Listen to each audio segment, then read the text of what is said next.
Assalamualaikum warahmatullahi wabarakatuh. Perkenalkan, nama saya Galang Karisma Ibrahim dari Fakultas Teknik Prodi Teknik Pertambangan yang akan mempresentasikan mengenai hasil penelitian saya berjudul Kajian Kelayakan Ekonomi pada Penambangan Batubara PT SCJ Kecamatan Lancenan, Kabupaten Kutai Kartanegara, Provinsi Kalimantan Timur.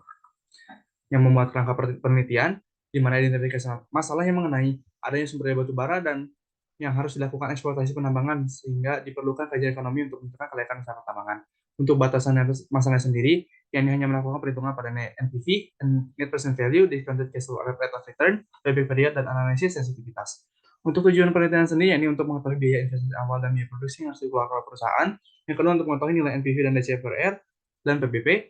Yang ketiga, untuk mengetahui hasil analisis sensitivitas perubahan harga jual dan biaya produksi terhadap NPV.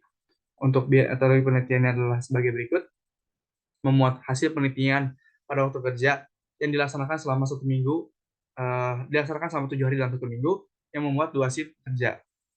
Pada shift 1 dan shift 2, dengan waktu produktif per harinya ini 19 jam per hari. Selanjutnya pada efisiensi kerja dengan waktu hambatan yang diketahui, hari hujan, dan hari yang tersedia yang diperoleh sebesar 88,54%. Untuk produksi tambang dapat dilihat selama 18 tahun atau per proyeknya selama 18 tahun dengan target produksi sebesar rencana produksi sebesar 301.000 metrik ton per tahun. Untuk biaya investasi memuat pinjaman bank sebesar 60% dan modal sendiri sebesar 40% dengan biaya bunga per tahun 12%. Total biaya investasi yang diperlukan ini 132 miliar 508 juta 641 ribu 629 rupiah. Dengan biaya produksi per tahun ini sebesar per tahun pertama sebesar 102 miliar 511 juta 903 ribu 834 rupiah.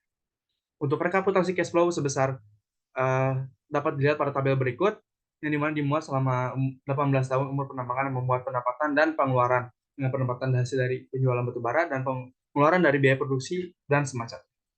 Untuk NPV diperoleh sebesar 228 miliar 641 juta 380 ribu 731 rupiah dengan DCFR sebesar 33,92%. Untuk PPP-nya sendiri dapat diketahui sebesar 2,77 tahun atau 2 tahun 9 bulan, yang dimana pada pembahasan memuat 3 poin penting. Untuk biaya investasi yang dikeluarkan yakni sebesar 132 miliar dengan biaya produksi yang harus dikeluarkan per tahun. Pada tahun pertama ini sebesar 102 miliar dengan hasil NPV, IRR, dan PBP sebagai parameter kelayakan investasi, di mana pada hasil tersebut NPV lebih dari 0 atau senilai 228 miliar, yakni positif, serta DCFR 33,92 yang berarti lebih besar daripada DCFR minimum sebesar 12,05% yang dikatakan layak, dan PBP 2,77 tahun lebih kecil dibandingkan 18 tahun, yakni umur proyek tambang, di mana dikatakan layak. Untuk analisis sensitivitas, yakni sensitif pada penurunan harga jual sebesar 24% dibandingkan dengan kenaikan biaya produksi sebesar 35%. Kesimpulannya, investasi yang diperlukan ini sebesar 132 miliar 507 juta 61.649 rupiah dengan biaya produksi yang dikeluarkan pada tahun pertama sebesar 102 miliar 511 juta 903.834 rupiah yang terus meningkat dengan besar inflasi sebesar 3%. Untuk NPV-nya sendiri diperoleh yakni 228 miliar 641 juta 380.731 rupiah dengan DCFR sebesar 33,92% dan PBB ini sebesar 2,77 tahun. Berdasarkan hasil perhitungan, maka dikatakan layak secara ekonomi. Analisis sensitivitas memberikan hasil paling sensitif, yaitu penurunan harga jual dengan biaya besar penurunan sebesar 24% dibandingkan dengan kenaikan harga biaya produksi sebesar 39%.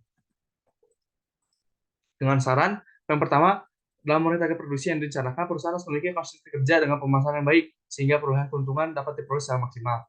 Untuk yang kedua, analisis sensitivitas menunjukkan penurunan harga jual batubara yang lebih sensitif dibandingkan kenaikan biaya produksi, maka perusahaan harus mengantisipasi adanya penurunan harga jual dengan memahami resiko ekonomi.